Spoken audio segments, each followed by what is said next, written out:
The battle of the Game 7 heroes, the Dallas Stars, the Winnipeg Jets. It's an official preview of the second round by two of the biggest stories. And I think it's going to be sort of fascinating to see how things like injuries play into this one, because for both teams, it is a major factor. But I want to start with goaltending. Actually, should I start with the fact that you can get into Spark for the second round?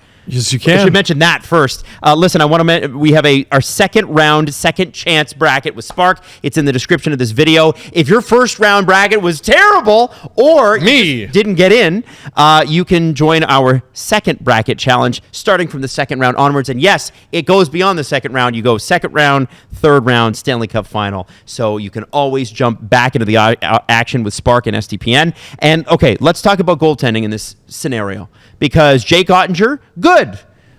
Connor Hellebuyck, not so good. But Connor Hellebuyck is going to be likely the league MVP, going to be very likely the Vezina Trophy winner. Who has the edge in goaltending in this? Well, hockey guys are going to hockey guy this. The winner of this series, I think, is Team USA's goalie at the Olympics. Yeah. Connor, again, the MVP nom, the Vezina won't matter if he has a terrible round one, which he did, and he loses to Ottinger, who's been one of the best goalies in these playoffs. The only reason Dallas gets through Colorado is because Ottinger, I think, pretty greatly outplayed Blackwood. So I would give the advantage to Ottinger until Hellebuyck can prove over the length of a series that he doesn't have the yips that he obviously has. Now, we got to find out if those are first round yips or not. Jesse, you've been on the big hella fraud train. I have. And then in the playoffs, you're like, no, he's great. What are you all talking about? Which is hilarious, because basically everything you've said this year, he's done the opposite of. Right. At the beginning of the season, you're like, he might be bad, and he was great. Beginning of the playoffs, he might be good, and he was bad. Where do you stand on Connor Hellebuyck in the second round? Well, he had a really mediocre first round. Yes. I don't think there's any hiding the fact. Mediocre. He was the worst goalie. Getting pulled 3 times in a series, and then you have a very shaky Game 7 where you allow 3 goals, and thankfully your team scored 4 and you win that game. So going into round 2, I know they won the series, but you can't be confident in what Connor Hellebuyck is giving you, because he hasn't given you a consistent week of hockey. I believe Hellebuyck could outperform him, but if you're asking today what I expect, Ottinger. Yeah, just based on the evidence that we have, one goalie has been outstanding these playoffs, and the other one has been pulled 3 times. So I don't know how you can pick Hellebuyck over Ottinger. Now, when it comes to defense, both of these teams were at various points missing their best defenseman. Josh Morrissey went out in Game 7 for the Jets. Miro Heiskanen has not played a game for the Dallas Stars in these playoffs. And we don't know the health status of either of them right now, if they're going to be good for Game 1. We think Heiskanen will be in, but we don't know for sure. So let's assume not, okay? Yeah. Dallas defense looks like this. Lindell Ceci, Harley Labushkin, Bichelle Petrovic, and then you've got on the Winnipeg side, DeMello, Sandberg, Pionk, Fleury, Shen, and they do have Morrissey sort of in there. So that's what's written on paper. Pionk led the way with over 50 minutes or something in that double overtime game. Yeah. Man, I'm so impressed with him. I know some of it was necessity because of Morrissey, but when the Jets traded Jake Trouba years and years ago and they got Neil Pionk, people were like, Neil Pionk? Who would you rather have now? Neil Pionk, man. I know Trouba still lays the boom and everything, but Pionk has been way better than I think any Jets fan could have ever hoped for when that trade was made. Way, way, way better. Jesse, who do you give the edge to on the defense? I was so impressed with what Winnipeg did post Morrissey going out, because running 5 defensemen, and Arneal shortened the bench even more. At some points it was 4 defensemen, and they made it so easy on Hellebuyck, and they were playing great defense. And that entire series, St. Louis, they're not a high shooting team, they're never going to run up the shot chart, but Winnipeg made it difficult on them. They made them take all the shots from the outside, and nothing was kind of in close, and the only way St. Louis was scoring was kind of off the rush, and it was great defense by Winnipeg that entire game. But but that doesn't take away from the fact that Dallas also played exceptional defense against Colorado, who's like the pinnacle of, hey, McKinnon's going to score when he wants, and they get great offense. And that's to Pete DeBoer's system, where you look at that lineup that Dallas is running out there, and you're like, you're scratching Dumba. You got Petrovic in there. Labushkin's on the top pairing. It's ugly, but they get great defense out of those guys because they play a great system. That's, I think, where Dallas has to have the most confidence. Those guys barely beat the Blues without Dylan Holloway.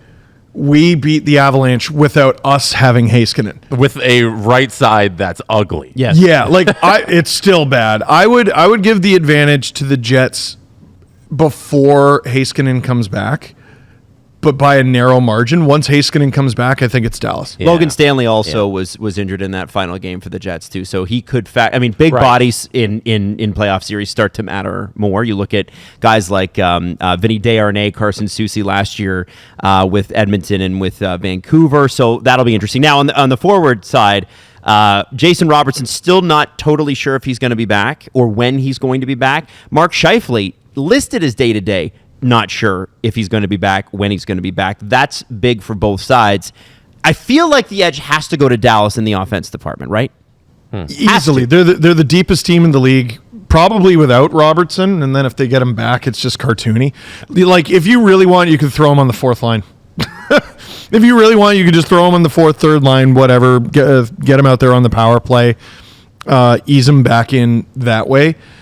This is the thing. Like, it's going to feel disrespectful to the Jets, who, President's Trophy winners. They're in the second round. There's only 8 teams left. Dallas is just preposterously deep. So I give the advantage to Dallas. Jesse, any thoughts on how Winnipeg, they're going to have to take advantage on certain things, right? Like you're talking about if Dallas has that edge on the offense. Let's talk about the Winnipeg power play a little bit. Is that an opportunity where if they're efficient and they're great, that's where they get it? Hard without Scheifele, though. Hard without Scheifele. Yeah, and I feel like the Winnipeg, their high-end goal scoring is a little underrated because Kyle Connor, since he's entered the league, is one of the top goal scorers in the National Hockey League, and he doesn't get the love around the league because he plays in Winnipeg, because he's never had a big late postseason run where he's gone on to do spectacular things in the playoffs. So I feel like they have the high-end offense to compete with Dallas and what they're throwing out there, especially if Jason Robertson's not playing. It's about the depth, where it's like Dallas definitely has more scoring in their bottom 6 than I think Winnipeg does. But I think that high-end scoring with Ehlers and Scheifele and Connor there, they can get their goals. Now, if the Jets want to win, they can't take it to Game 7 because Pete DeBoer is unstoppable in Game 7s. I want to ask about the coaching. I rarely ask about this, but I feel like there's an interesting coaching matchup here. You've got Scott Arniel, who's been around for a long, long time. 10-0 on the line for DeBoer would be great. 10-0 on the it would be amazing. DeBoer versus Arniel. Do you have any thoughts on this coaching matchup? This is a guy, both are very experienced, but I would say DeBoer as a head coach, far more. Never won, though. Never won. Right. I know. This is getting through the second round has never really been his problem. Again, I don't want to give everything to the Stars, but the dude's 9-0 in Game 7s. He's been around forever. He's been to the final how many times? And Arniel, as a head coach, he doesn't have the resume of Pete DeBoer. I don't know how you don't give the advantage to Dallas there as well. I don't know. My love of the Dallas Stars has been pretty well documented. So maybe this is just me. Is this you jinxing them? It could be. The way you jinxed the Colorado Avalanche and picking them in the first round? Drew has not forgiven me. Has he talked to you? Do you guys even talk during the podcast? Not outside of work. No, okay. Not outside of work. He's still pissed. Jess, what do you think? Pete DeBoer, conference final king. He's been to 4 straight conference finals since he's made the playoffs. He missed playoffs with Vegas in 21-22, but in between that missed playoffs, he made the conference finals 2 times before that, and then last 2 years with Dallas, he's made the conference final. So he definitely has the experience in this area, but he's always been the bridesmaid, Yes. He's never gotten through and breaking through to win the Stanley Cup, I should say. He went to the Stanley Cup final with San Jose way back when, but recent memory, he can't really break through. I think, we sort of talked about it on the podcast about how this could be a slow start to the series. I mean, both teams have got to be absolutely pumping, though. Like the Jets, to do that in your barn, Dallas did it in their barn too. You tie it with 1.6 seconds to go, double overtime win. Rantanen with the double, they didn't win in double overtime. With the with the hat trick to ice your former team. The team on the other side of the ice won in double OT. Yeah, the Jets. What? Yeah, there you go. Sorry, something along those lines. Both teams are real excited. I think. All right. Well, who would you pick? What's your projection? Prediction. Listen, I don't. Whatever. I think it'll be a long series, but Dallas. I think Dallas and what? Let's go 7. Give me the 10-0 narrative. There you go. Okay, I love that. Jesse, what do you think? Give me Winnipeg in 7. I think. I think it'll be fun to see them break Pete DeBoer's streak. Jets fans are going to hate me for this, but I'm going to say Dallas in 6. I think that they are just overwhelming on the offensive side, and listen. You can't fault me for being a little bit worried about what's going to happen in net for the Jets. I'm excited. Really good at offense, not great at goaltending. That's a weird combination. I can't wait for this thing to go to Game 7 and have Jesse with his pom poms. Let's go, Connor. Oh yeah, big Hellebuck guy over here. Huge. Yeah.